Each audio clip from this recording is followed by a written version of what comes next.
Assalamualaikum warahmatullahi wabarakatuh. Alhamdulillah alladhi faddala bani Adam bil ilmi wal amal ala jami'il alam. Wassalatu wassalamu ala ashrafil anam wa ala alihi wa ashabihi al-kiram. Ashhadu an la ilaha illallah wahdahu la sharika lah wa ashhadu anna Muhammadan abduhu wa rasuluh bal la nabiyya ba'da. Allahumma salli ala sayyidina Muhammad wa ala ali sayyidina Muhammad. Alhamdulillah, segala puji syukur kita ucapkan kepada Allah Subhanahu wa taala, yang mana Allah masih senantiasa mencurahkan nikmatnya kepada kita. Salawat dan salam atas ruh Nabi junjungan kita, Nabi besar Muhammad sallallahu alaihi wasallam, yang telah mempertaruhkan nyawanya untuk menegakkan agama Islam di muka bumi ini. Untuk itu sepantasnya lah kita mengirimkan sepotong doa kepada beliau yang berlapaskan Allahumma salli ala sayyidina Muhammad wa ala ali sayyidina Muhammad. Saudara-saudara kaum muslimin rahimakumullah, pada kesempatan ini izinkanlah saya untuk menyampaikan sedikit kisah Rasulullah sallallahu alaihi wasallam. Rasulullah sallallahu alaihi wasallam di dalam berdakwah memiliki dua periodisasi. Yang pertama, periode Mekah. Di Mekah Rasulullah sallallahu alaihi wasallam mengajarkan Islam itu selama 13 tahun. Dan yang kedua, periode Madinah. Di Madinah Rasulullah sallallahu alaihi wasallam mengajarkan Islam selama 10 tahun. Saudara-saudara kaum muslimin rahimakumullah, Rasulullah sallallahu alaihi wasallam diangkat oleh Allah menjadi nabi dan rasulnya tepatnya pada usia 40 tahun. Selama di kota Mekah, hal pertama yang Rasulullah ajarkan kepada masyarakat kota Mekah ialah bukanlah apa itu salat, bukanlah tata cara salat, bukanlah cara berpuasa, membayar zakat dan lain sebagainya. Hal pertama yang Rasulullah ajarkan di kota Mekah kala itu ialah menanamkan nilai-nilai Islam kepada mereka. Merombak umat Mekah, merombak masyarakat Mekah yang telah tenggelam kepada kemusyrikan dan kekafiran menjadi umat yang bertauhid.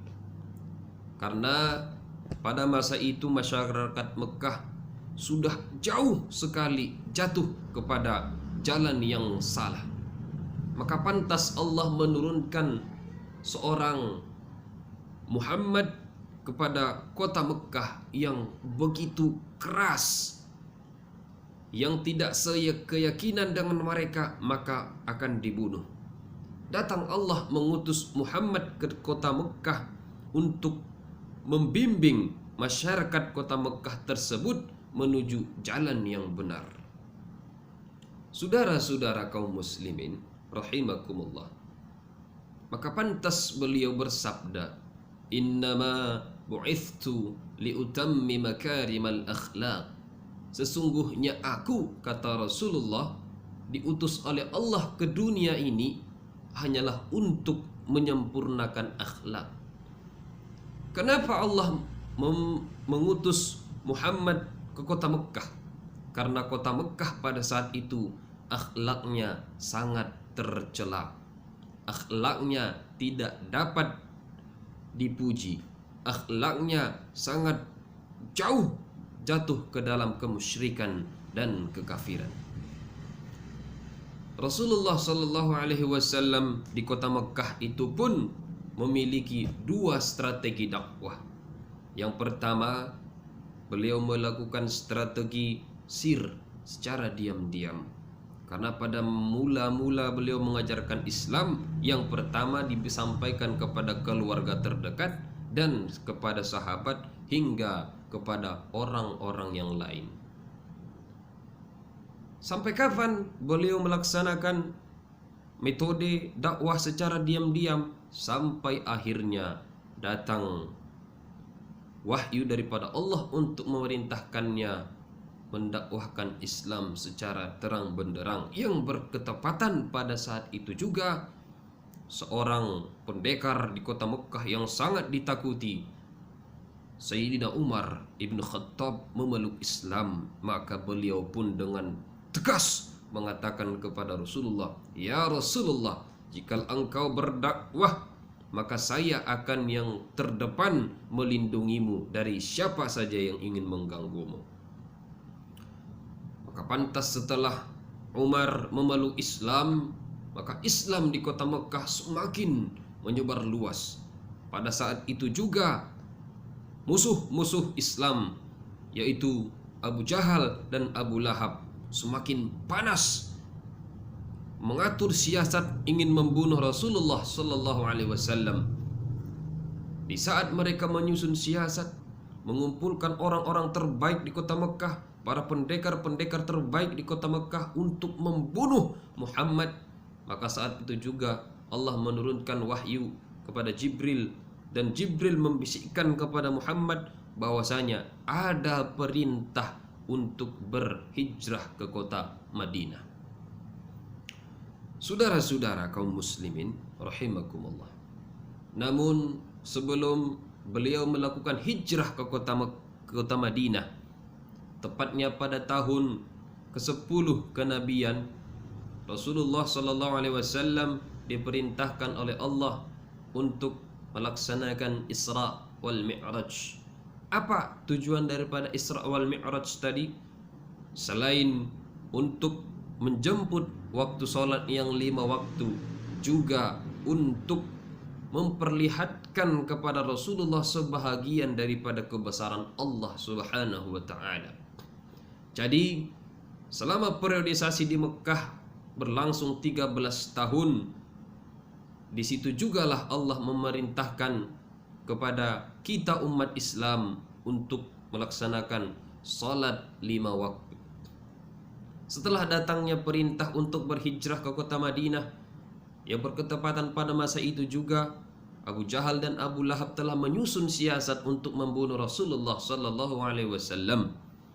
Maka pada saat itu juga beliau melakukan hijrah ke kota Madinah.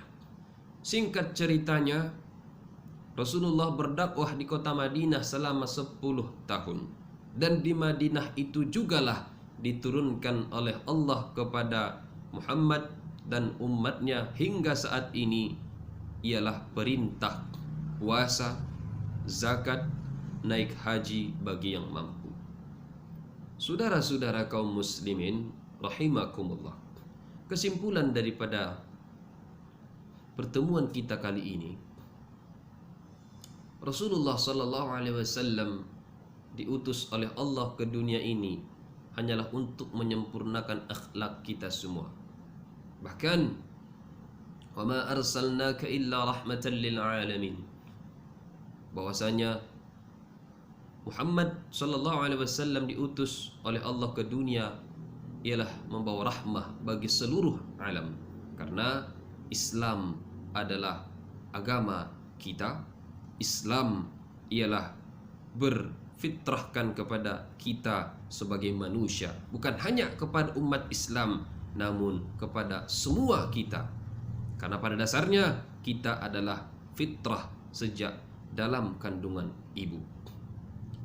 Jadi kesimpulannya ialah dalam hidup Rasulullah sallallahu alaihi wasallam, beliau memiliki 2 periodisasi dakwah. Yang pertama, periode Mekah berlangsung selama 13 tahun, dan di sana jugalah diperintahkan oleh Allah untuk melaksanakan salat yang 5 waktu.